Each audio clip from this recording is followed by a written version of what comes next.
Ok, muy buenas. Muy buenas. ¿Qué tal, John? Muy bien. ¿Tú? ¿Preparado para la penúltima? Sí, Armando. Bien, fenómeno. Muy bien. Sesión 8. Sesión 8. Ya hemos hablado un montón de cosas, ¿no? Ya de la hidráulica, del Daisy, de las bases, ¿no? Pero casi nos falta todavía una última cosa, ¿no? La desinfección. ¿Por qué? La desinfección. Sí. La pirámide. La pirámide, parte nuestra de arriba. famosa pirámide, ¿no? Hay que colocarla en la situación correcta. Sí.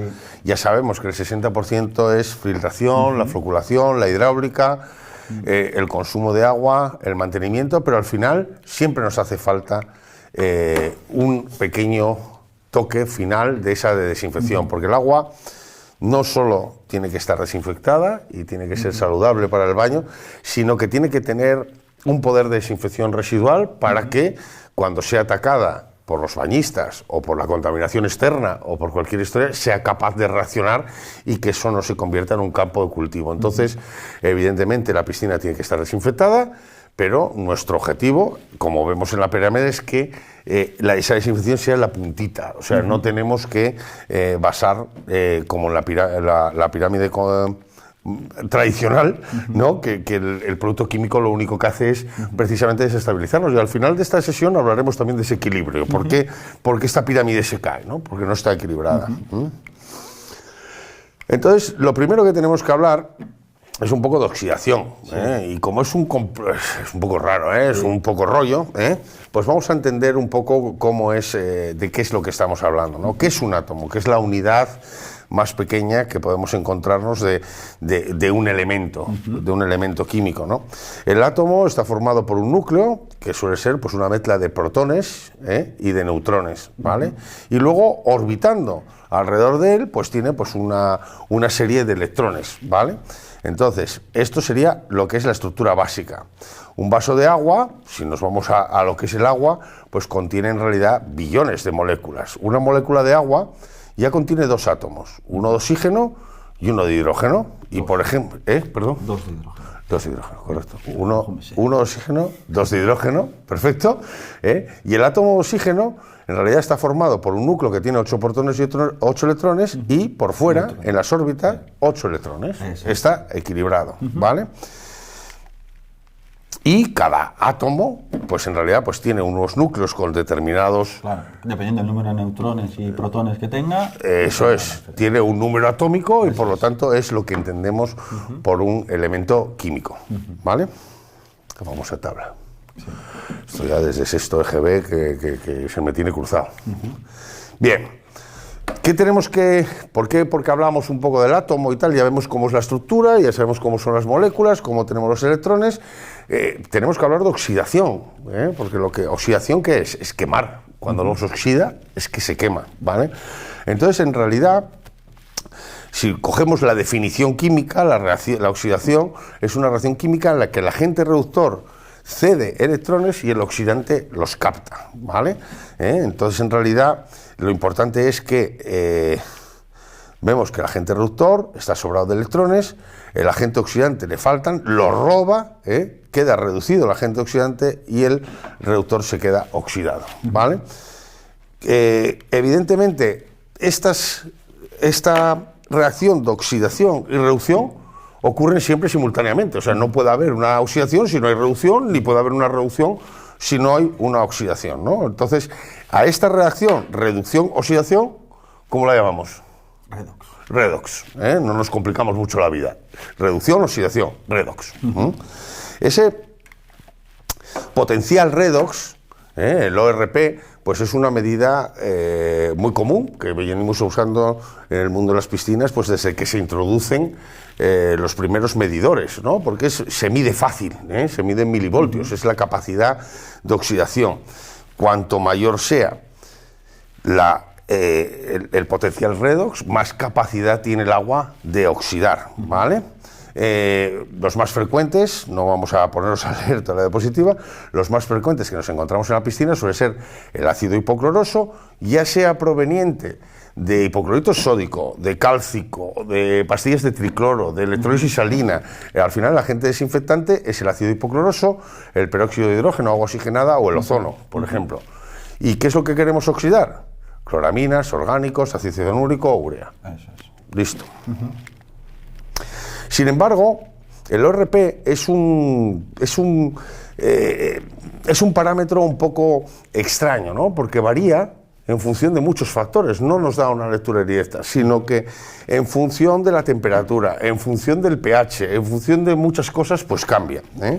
Es importante que sí es cierto que nos da una idea, ¿eh?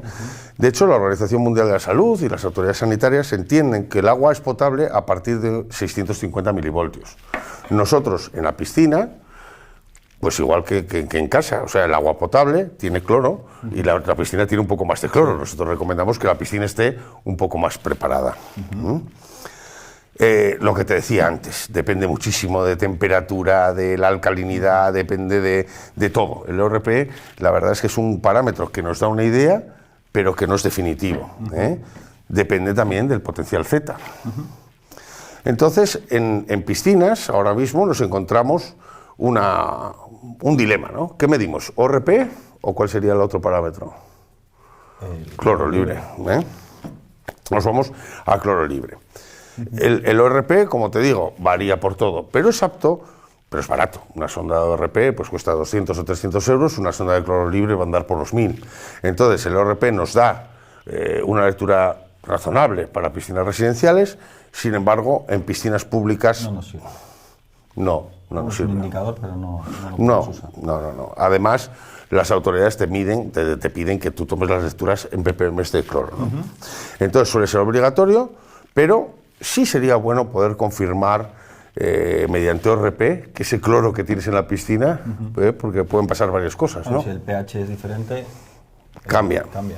Y también con el ácido cianúrico, El cianuro no. vale, o sea, nos va a bajar. Sí, Puedo te tener... engaña, te dice que tienes una cosa, pero en realidad tienes otra. Claro, es decir, tengo mucho menos cloro libre de lo que me marca la sonda, tengo mucho menos poder de oxidación. Entonces el ORP seguido de una lectura de cloro libre nos puede dar una indicación pues bastante más fiable de lo que tenemos en la piscina, ¿vale? ¿Qué podemos decir del potencial electroquímico? Pues el poder de desinfección, ¿no? Sí, de oxidación, ¿eh? Una mayor potencia. Sí. ¿Eh? La oxidación y la desinfección están totalmente unidas. En realidad lo que queremos es oxidar, ¿no? ¿Y cuál es el más alto? El OH. El OH, el radical hidroxilo. Ese es el que más nos gusta, ¿no? Nos lo encontramos en donde, en el DAISY. Pues nos lo encontramos tanto si usamos el ACO en la piscina, lo dices al sol, Correcto. y en el DAGEN. En el DAGEN e incluso en las reacciones catalíticas que se producen en la capa de la FM. O sea, estamos jugando siempre con este radical. Este nos encanta. Sí, pues además es más que el doble del cloro. Imagínate, de 1,36 a 2,86. Bien. Y vamos a hablar de un paso 4, porque si nos acordamos, teníamos antes, el DAISY eran 3 pasos, ¿no? ¿Cuáles yo? Pues es el AFM, el APF y para exteriores el ACO. De todos ellos hemos hablado en las anteriores charlas, creo que profundamente, ¿no? Que cualquiera que nos siga escuchando, que nos haya aguantado hasta esta sesión, pues si quieren, pues pueden repasar estos pasos anteriores, ¿no? Ahora vamos a hablar del 4, que sería precisamente el DAGEN, ¿no? Porque al final tenemos que dar un poder de desinfección. Entonces, lo llamamos el DAISY, eran los 3 pasos. Cuando lo juntamos con el DAGEN ya es el DAISY Plus. ¿Qué es lo que habíamos visto? Perdón, que me he pasado. A ver, bien, aquí. Es decir, el DAISY vemos que trabaja sobre la hidráulica, sobre el agua, floculación, pero nos faltaba ese último paso, el último. Y ese lo cubrimos con el DAGEN, ¿vale? ¿Qué es el DAGEN? Bueno, pues tenemos unas células en las que hay una reacción y nos separa.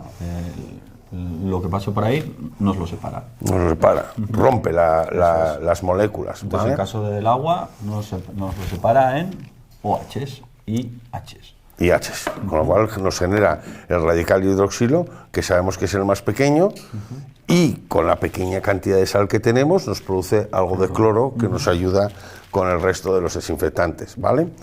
y cloro para dar el residual, ¿vale?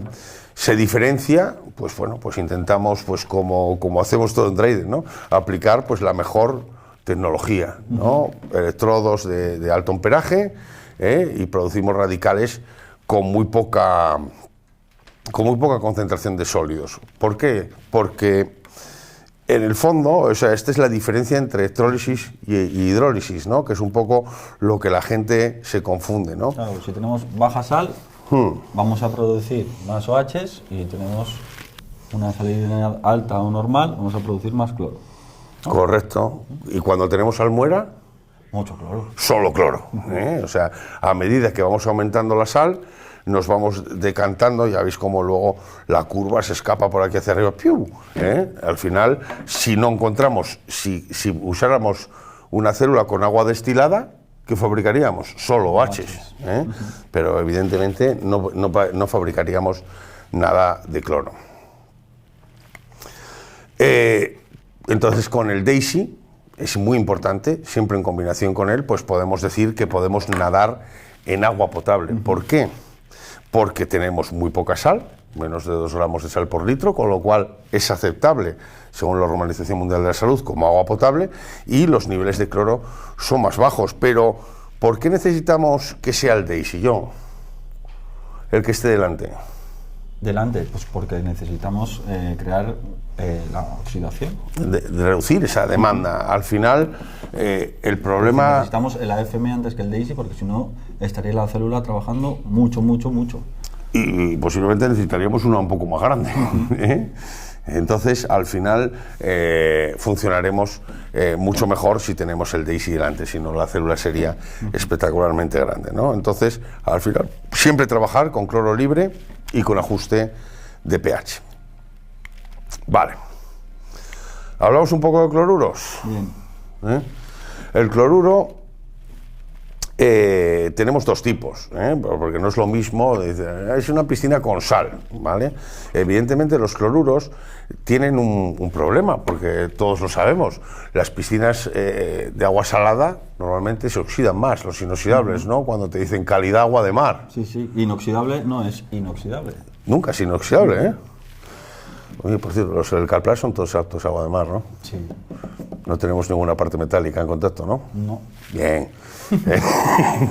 No, es que hay que aprovechar, ya que estamos, que se den cuenta, porque nuestros filtros pues, se pueden usar con agua de mar. Pero en piscinas normalmente nos encontramos con 2 tipos de inox, ¿no? ¿Cuáles son? El 304 y el 316. Vale, es un poco las 2 calidades, ¿no? ¿En qué se diferencian? Pues en su resistencia a la corrosión, ¿no? Y ambos tienen pues un límite determinado de cloruros, ¿no? Entonces, ¿por qué nosotros recomendamos principalmente el usar cloruro de magnesio en vez de cloruro de sodio, que sería la sal común? Principalmente, ¿por qué? Tenemos más cloro. Tenemos más cloro. Y además, no tenemos fosfatos. Con lo cual, eso nos viene muy bien para las algas y las bacterias, ¿no? Al final, evidentemente, con el mismo kilo de cloruro magnésico comparado con el del cloruro sódico, pues estamos hablando que solo aumentamos 500 ppm o 1000 ppm los sólidos disueltos, ¿no? Al final, nuestro agua va a ser menos corrosiva y pues, bueno, pues los equipos lo van a agradecer. Bien. Bañarse en agua potable. O incluso mejor, ¿no? Parece que no hay. Sí, es espectacular esta foto, en la que parece que la piscina está vacía. En esta todavía se nota poco, pero en algunas de acero inoxidable es que es espectacular. O sea, parece que no hay agua en la piscina. Pero podemos hacer todo, John. ¿O no? El Daisy lo tienes que instalar. Sí. ¿Qué ves aquí?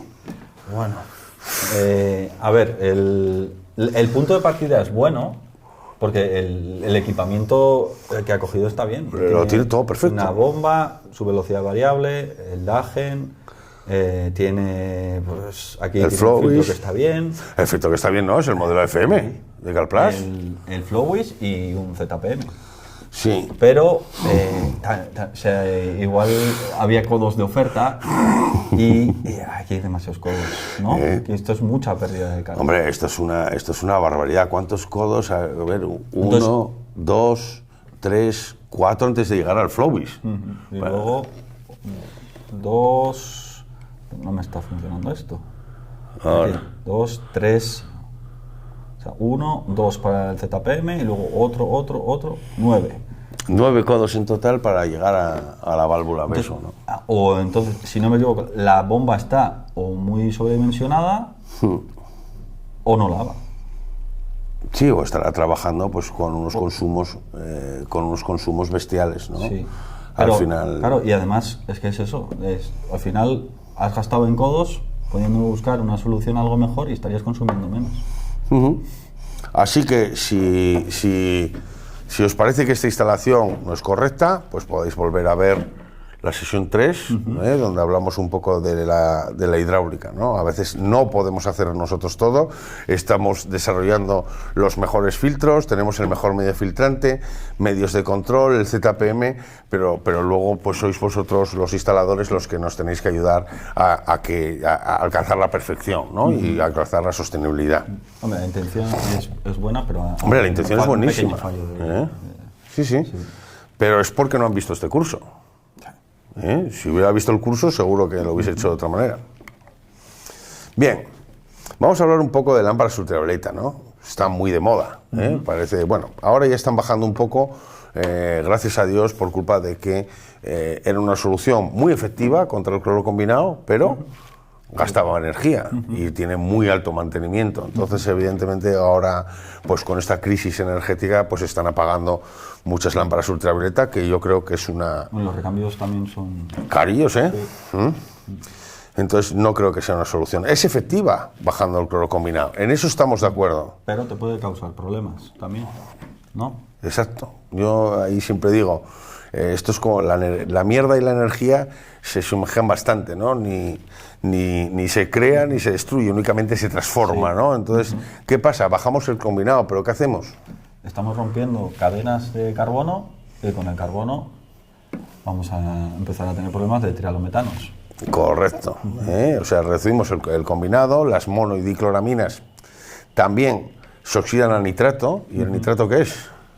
Abono. Sí, alimento para las bacterias. Alimento para las algas y las bacterias, ¿no? Con lo cual, digamos que claro, si solo medimos cloraminas y cloro combinado, la lámpara ultravioleta funciona bastante bien, pero si medimos trialometanos... Pero en España medimos trialometanos. No.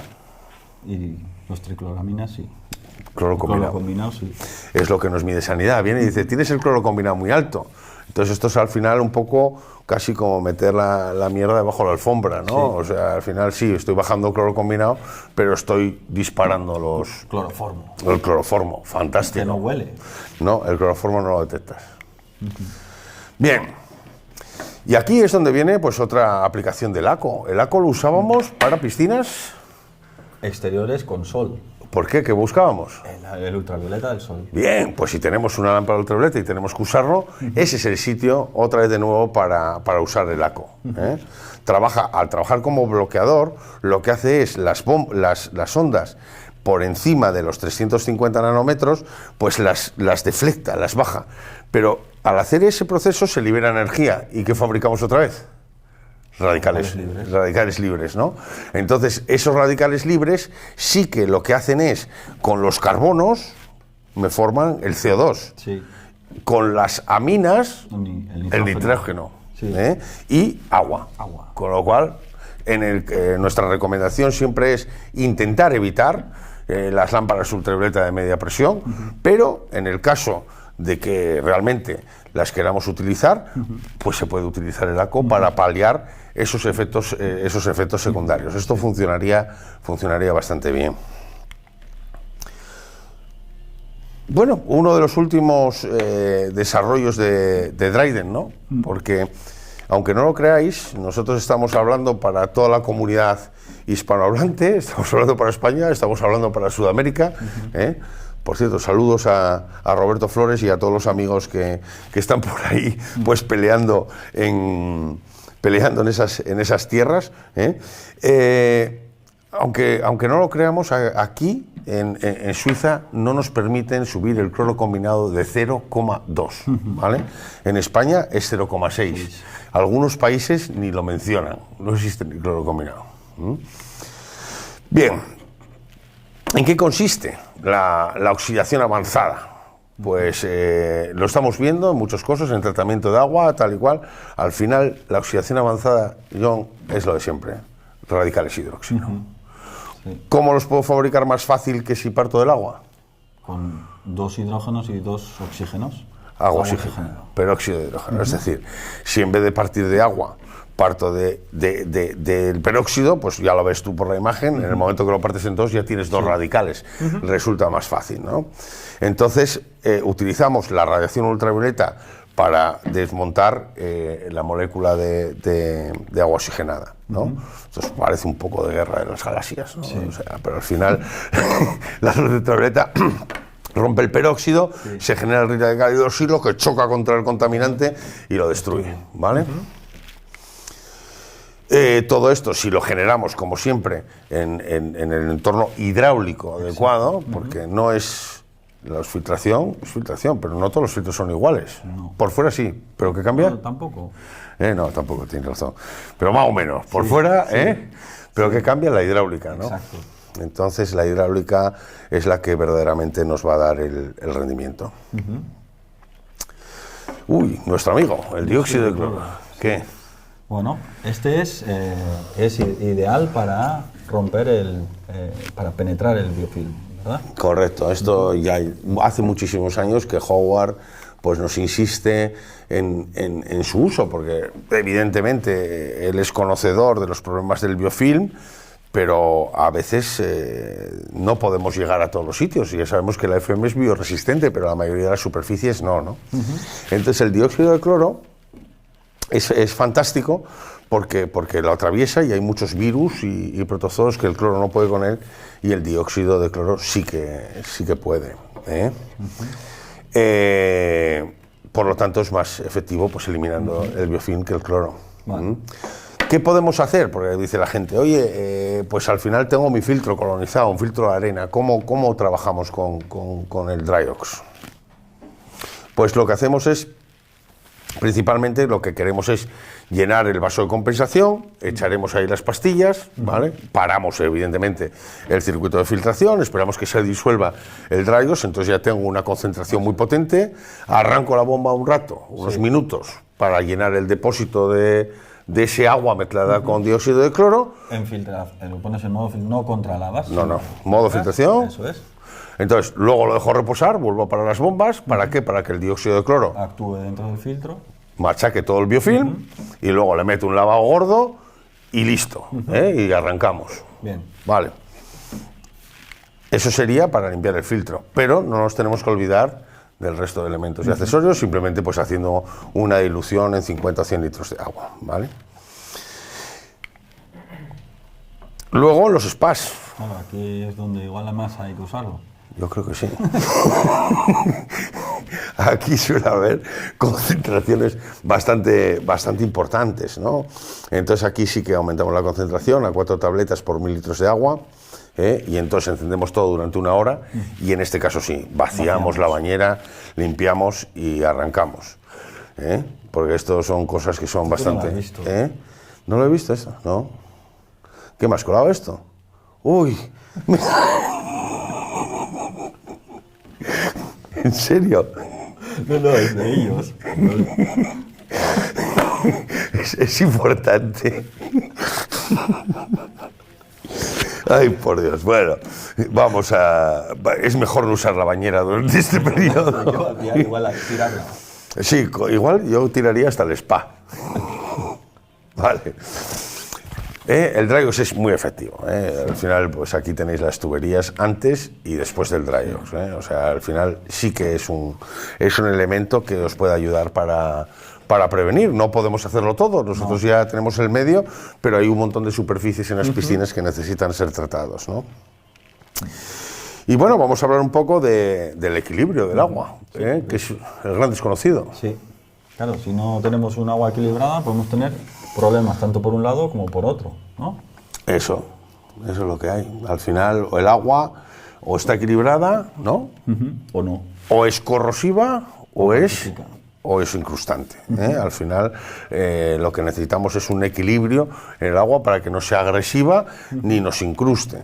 Eso también nos ayuda muchísimo a que el pH se mantiene mucho más equilibrado, porque al final pues es muy difícil alterar un parámetro, sin embargo, pues un agua desequilibrada, a nada que toques temperatura, a nada que todo eso, se te va de madre, ¿no? Bueno, en los campos, unas partes más importantes que otras. El índice de Langelier. Sí, bueno, el índice de Langelier es un índice bastante complicado, yo creo que por eso no lo trabajamos. Al final depende, pues eso, pH, temperatura, dureza total, la cálcica y el total de sólidos disueltos, ¿no? Y con todo eso hay que hacer esta ecuación. Evidentemente, hacerlo a mano es complicadito. Nosotros recomendamos esta, ¿no? Sí, del Entech. Son clientes también, ¿no? También. Jolín, qué suerte tenemos. Todos los buenos, ¿eh? Ellos. Bueno, ellos, sí. Pero ¿cómo se nota que los buenos quieren Calplas? Sí. Vale.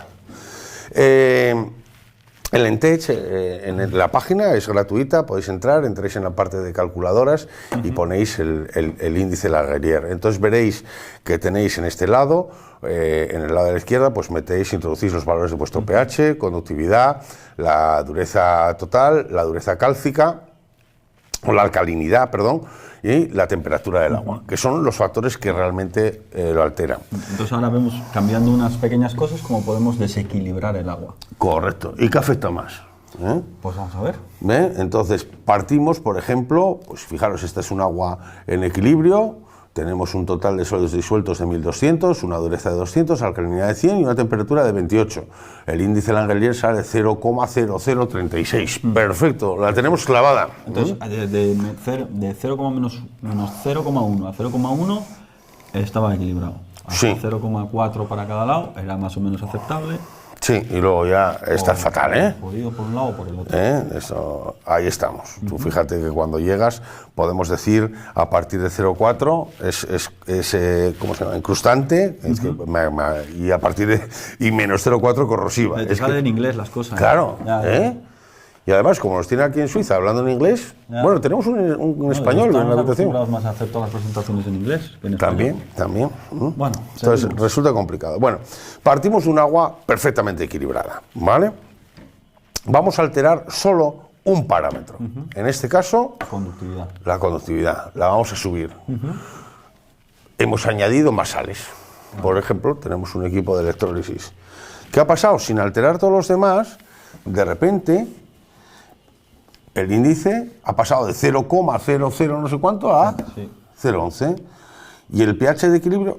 ¿Qué ha pasado aquí? Ha estado más. Vale. Otro.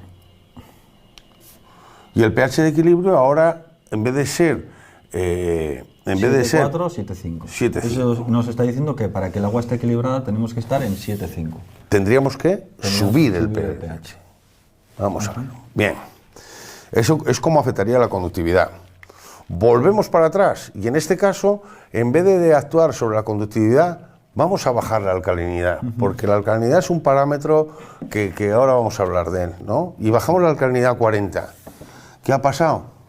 Que de repente el agua ya me ha llegado al límite, a menos 0,4, y es un agua muy corrosiva, muy corrosiva. Vamos a ver un ejemplo luego. Dice que el pH de equilibrio es 7,8. Es decir, que tendría que subirlo a 7,8. Esto va en contra, pues muchas veces, lo que hablábamos antes de el cloro actúa, tal, no sé qué, cuanto más bajo esté el pH, y mucha gente usa ácidos fuertes, pero nunca miran la alcalinidad, ¿vale? Entonces, la alcalinidad lo que hace es, el CO2, este dibujito, forma parte del carbonato cálcico, evidentemente Ca, CO3, el CO2 es un poco el que mantiene en equilibrio, ¿vale? Si yo, por ejemplo, con agitación, alta temperatura, turbulencias, pues al final lo que hago es arrancar del carbonato cálcico el CO2, que se libera, se va a la atmósfera y se me va hacia abajo, ¿vale? ¿Qué pasa? Que el pH sube y la alcalinidad desciende. Si me sube el pH en la piscina, ¿qué suele hacer el mantenedor de la piscina? Echar pH menos. Que suele ser un ácido, ¿vale? Entonces, ¿qué pasa con los ácidos? Que otra vez me vuelven a atacar al carbonato cálcico, me liberan CO2 y me bajan otra vez la alcalinidad. Es decir, estoy yo mismo pegándome un tiro en el pie, ¿vale? Por eso me pasó hace poco, bueno, y en España es muy común que como no se mide la alcalinidad, no sé, fue en Móstoles, me parece que me dijeron, no, nosotros lo hacemos todo muy bien. En las piscinas exteriores, como el agua de Madrid no tiene apenas dureza, es un agua muy buena, todos los años rejunteamos la piscina. Y dice, somos buenísimos, todos los años rejunteamos. Y digo, es que tú tienes un problema, chico, porque si lo tienes que hacer todos los años y todos los años, claro, le robas la alcalinidad al agua, la coge ella. ¿Y dónde la va a coger? Del rejunteo. Claro. Eso es una de las cosas, uno de los problemas más comunes, ¿no? ¿Cómo solucionamos esto? Bueno, pues se puede añadir agua limpia, tomando el agua, o aportando bicarbonato. Bicarbonato sódico. Lo que necesitamos es añadir carbonatos, que sería, pues, por ejemplo, el Alcaplus de Bayrol, pero nunca usar sosa cáustica, porque al usar sosa cáustica sí que subo el pH, pero no estoy añadiendo carbonatos, con lo cual no estoy actuando sobre el verdadero problema que me está generando el pH, que no es que necesite subirlo, sino que es que la alcalinidad me está tirando el pH para abajo. No tengo el agua equilibrada, ¿vale? Sé que es un poco complicado, pero bueno, aquí tienen para hacerlos. Las preguntas para esto, creo que Armando va a estar mejor que yo. No, nos pueden pasar a los dos y así aprendemos juntos, chicos. Sí. No, como siempre, pues muchas gracias y nos tenéis aquí a vuestra disposición y ya pues, nos veremos en la sesión 9. Y última. Sí. Gracias por aguantarnos. Chao. Chao. Adiós. Adiós.